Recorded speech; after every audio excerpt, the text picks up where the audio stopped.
here.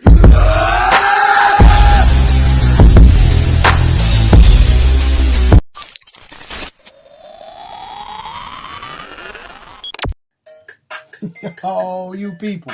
What it is, it's your boy Figure Elite, and welcome back to the toy department. Today, we're going down our F20 Spilt Ink Transformers number 2 Dreamwave Secret cover on deck in the toy department.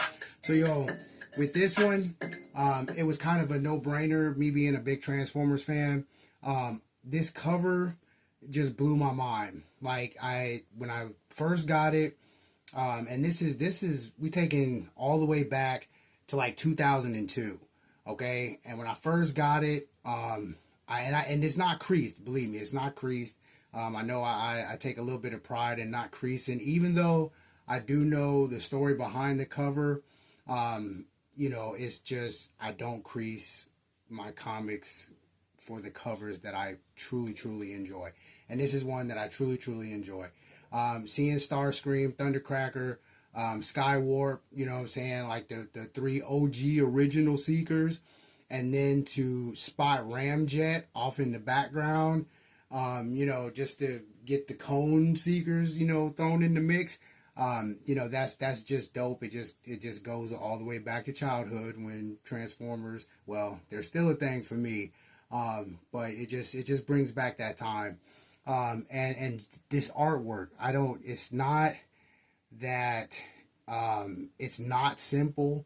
It's truly complex. Like when you try to, when I try to draw mechs, Transformers, Gundams, things like that, I even have issues with the blocking and the shaping and, you know, just all around in general. I can still get it done, but it takes me forever. And with this particular cover done by Pat Lee, you know, this to me is just, the simplicity of it makes it super complicated. That's kind of how I see it.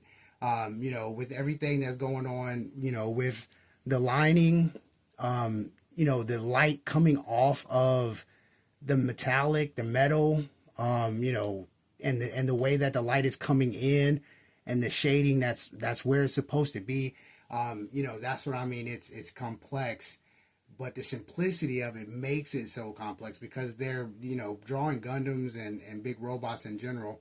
It's usually just squares, rectangles, and then, you know, elongated this and that, you know, cylinders and things like that. And then kind of put them together to come up with this big robot. And it sounds really simple. But when you try to put pen to paper and get it taken care of, it becomes somewhat of a problem. You know what I'm saying? But, you know, as you do it, the more you do it, the better you get, of course. And once you have to kind of not focus on one particular Transformer. For myself, I try not to like focus on one particular Transformer. I try to go through, you know, different ones to get different shapes and different things. I use some things around the house to get certain looks if I can't really put 2 and 2 together. Because when I'm drawing them, I'm not drawing them from a previous cover or something that somebody else did. You know, I'm pretty much rounding out this batch from scratch.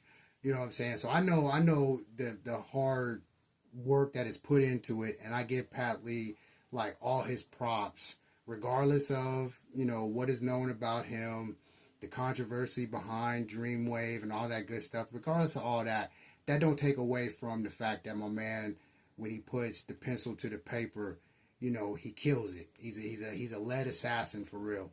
And this cover just kind of throws you into it. And then, you know, if you was to see other covers that he's done, you would understand where I'm coming from. But all in all, it's still a dope cover. And the variants for this particular generation's comic book, the number 2s, they all have a variant cover. This one has Starscream, Thundercracker, and Skywarp with Ramjet off in the back.